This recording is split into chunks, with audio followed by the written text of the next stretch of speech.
This is a recording of the debut for Fat Fridays here at the Foundry in Cambridge every week. Tonight is our feature, my good friend Nick Roberts. I think we are related, potentially. One of these days we're going to go down to Galway and we'll figure that one out. What do you have for us tonight, Nick? So I'm going to be reading through the entirety of my chapbook, Quomodo Probatur in Conflatorio, which is quite a title. It's the Latin phrase. Hold it up a little. Oh yeah, it's the Latin phrase for crucible, which is actually taken from the Bible. So the jar that elements are kind of boiled down to their essentials in chemistry. And this series is it's based around the first 20 elements in the periodic table. So I will read through the whole thing. They're short poems. There's 20 in all. Sure.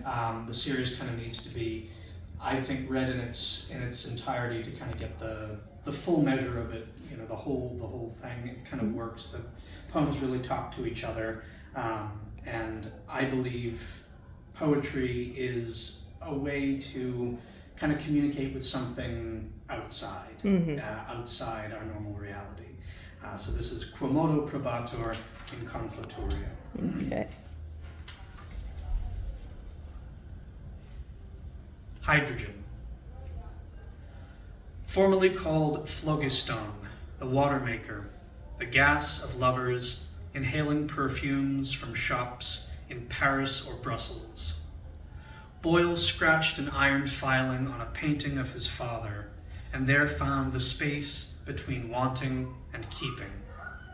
Solid, what is not solid, what is gas for a balloon, what is a village with no shaman. There are some lovers you cannot sleep with, some loves that dissolve in crucibles. The lover can never mean what is said. Helium. That old bugbear, the sun, timely in his legs spread, those of spiders he takes in his stride. Because he devours himself at the conclusion of dawn, he cannot love. Like ants, his affection only caresses the thigh nearest the cock, but plunges no further in the want. Desperate for a bedmate at the start of winter, the bear takes whatever comes. Any organism suits.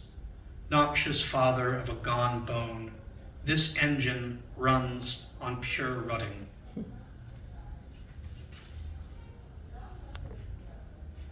Lithium. Canned battery, symposium attended of loves, drab grass under smiling fuel. I found you beneath a rock, my dear, dying of hunger and half-eaten, life force subdued. Drained, patched, hammered out to wider, thinner flax. You sweet grudge, carried from fell mines. Off coast of Stockholm, soiled chains light.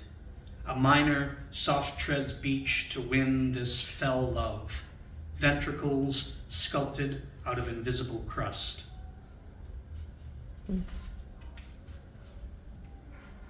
Beryllium. In the Library of America collection, some commas, stray marks, marginalia, solid clocks, and other elements. Sundry tools cobble together a head, bust of some philosopher-scientist in smoky contemplation. Walking into a store, you don't see it, the vital antidote to 4 diseases. In 1824, some girl died here. Consumption, cholera, antibody, cure. Boron. Carthage sown with salt, temples like snow windows, a seat in the glimpse of pure conquest. The plowers are out. Van Gogh sower or Millet's floating on cloud of crop, tunic embroidered with hopes of the proletariat. That milieu of deforestation about middle of last century, when someone said to another across a dark bar behind a federal building, I want to write poetry and be triumphant.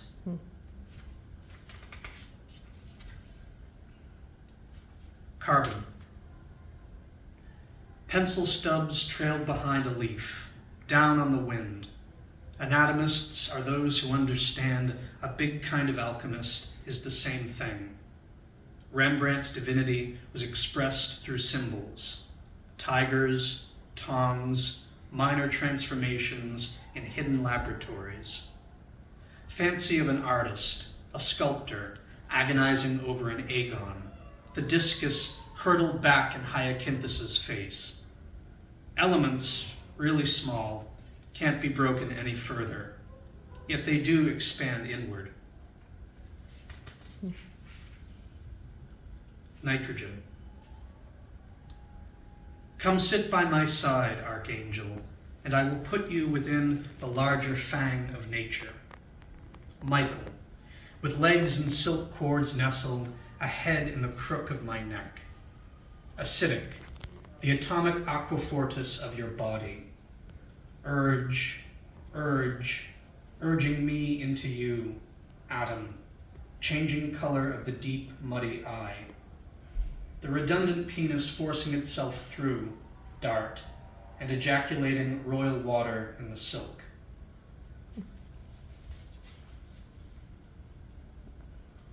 Oxygen. Building, sculpting a penis from breath or bone or shell, a dildo for maniacs. This is how I create myself, scoff at the curved bone of a rabbit's soft erection, the smell rising out of the urethra. There are certain things we should not say. Craftsman's lathe forms the sperm, I take no notice of it. Otherwise, we should not understand our own passions. I am coming from the hill like a tasseled troubadour, hungry for all food, breathing quietly black breaths. Isn't it food? Aren't you bald?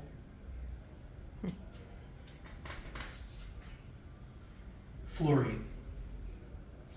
I've got to know the language of these atomics, these spacemen, living as well as dead, carrying fruit in their wombs. Yes, men with wombs carry strange children, their divine yellow emanations from design, a painted roof or ceiling where the main characters come from yellow uteri. Neon. Virgin Mary's visage up in lights, 60 feet high on a marquee above Taylor, Garland, and Garbo. Black cup of saints, saints as movie stars, the rest riding high over 42nd Street in the glory of American light. By my side this evening, the cup of all these dead loves, some forgotten vaudevillian, cheeks daubed in violent rouge, leapt from this window in 1884. His portrait is on the wall above the bed, arm in arm with his lover, a Coney Island bathing boy. Tom plus Chaz, 1881. Then he jumped in the Broadway winter surf.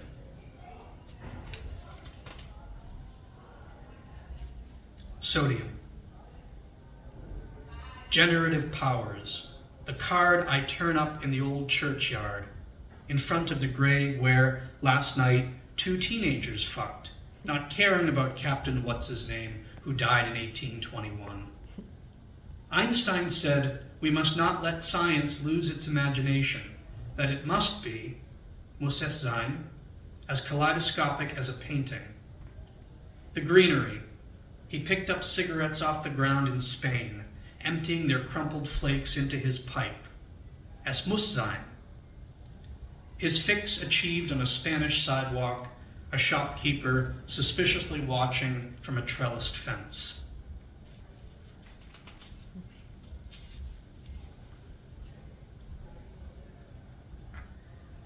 Magnesium. Number 12, calls the man on the platform. The hanged man dangling upside down from the scaffold. The knot done and undone round his wrists. High above the ground like an acrobat he swings.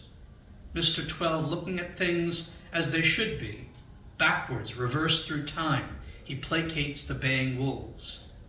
A man turning his watch back through the hour he suffered. Aluminum.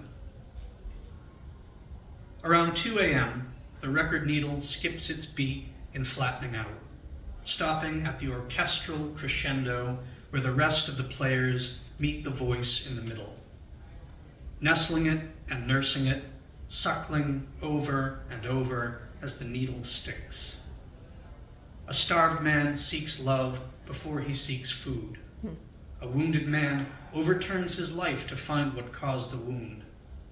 A tin goblin sits on the transom, observing both their petty, silly affairs.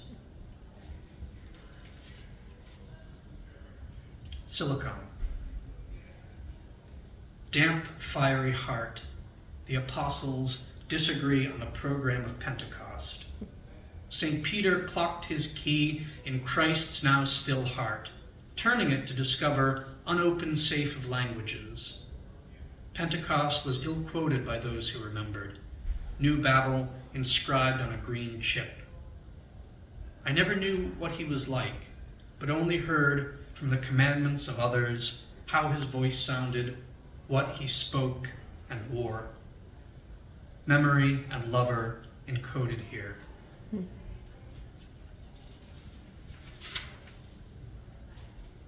Phosphorus. Laid under angels, the base of the mountain is further away. How Saint Rita carries the cross, praying for the demise of her husband. I am laid under these, boyhood picture book saints, with Karnak's burning eyes, tongues of saltpeter and frightening tones. You can't deny that once these people existed, new people who still live, touch the back of their shoulders some morning. They aren't separate from this. You could touch them too, if they were still alive.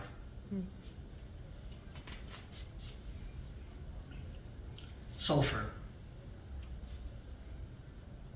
Hot yellow delusion, the names of old forgotten librarians shelving their boxes of elements. In cases, the rocks are transforming when put against flint spark lighter. The bowl ossifies. William, my middle name, the fisherman of Perth, transforming children. Sebastian, my confirmation name, tied, bound, and gagged, shot with hot flint. A boy sucked me off at 1 a.m. in his car under the alewife garage. His hair was that same color, dyed sulfur as I gripped it. His fingernails painted sloppy black, and they threaded in between mine as he took me.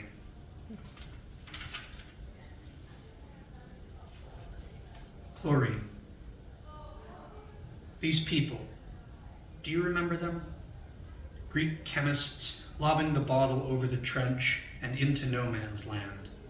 A baby was born in a broken shell. Javel water scrubbing out the soot accumulated through 2 decades. A putrefaction agent, heeding or not, noise of a distant bugle. Clean, to be pure, without original or any other, he said was the goal of any soldier here. At night, you heard them praying, then silently masturbating, and praying again, hoping absolution or its neighbor would appear as a grenade. Argon. Lazy moon preserves love letters, never sent and never received. It is the 4th evening of the week.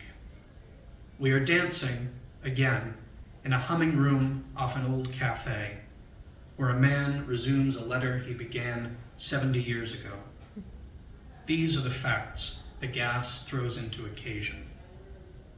My possessions: tobacco pipe, wool cap, glasses, couple hundred books, and this old moon I swing from, trying to get occupied lovers to notice. Potassium. At 4:15, a little Schubert by the river helps the evening, Abendrot, not seem as lonesome. Young couples, one sitting on the stone edifice of Week's Bridge, kissing, oblivious. I want to be as obscure as a lover's heart beneath miles of ocean, sealed in a chest of aching doubloons. Nobody knows, after time, the heart ever existed, and undisturbed, it keeps throbbing.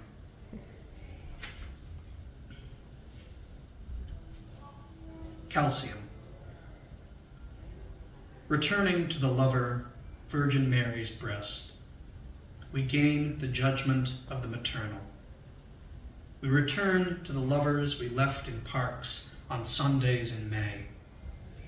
Alchemist mother, so bent over her test tube, ignorance and a changing hand exists, even in vials, crucibles, jars, and powders. I love how she turns the flowers' faces to the icy sunshine. Thank you. Very nice. So how long did it take for you to put that together?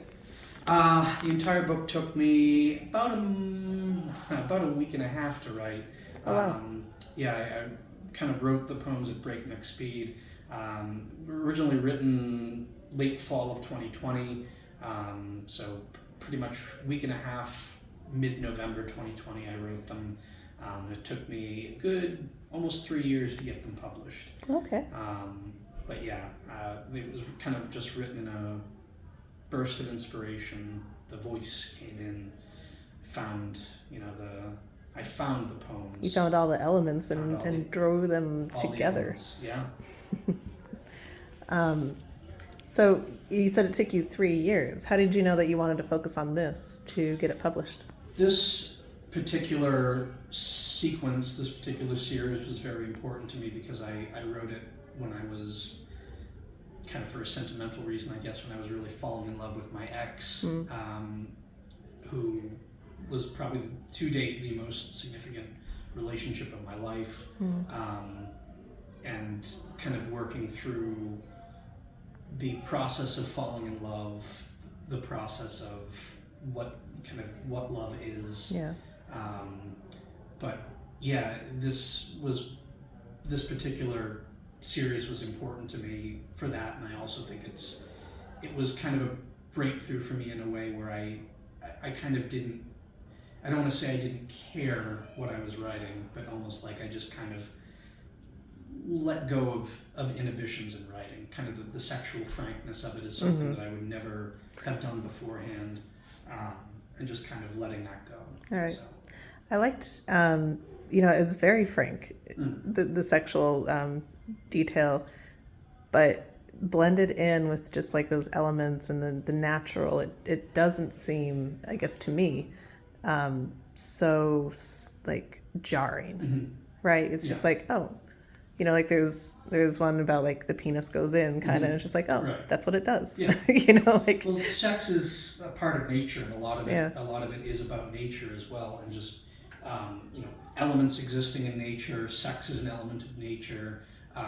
We are nature. Nature is in our bodies. These elements are in our bodies, and just kind of this idea of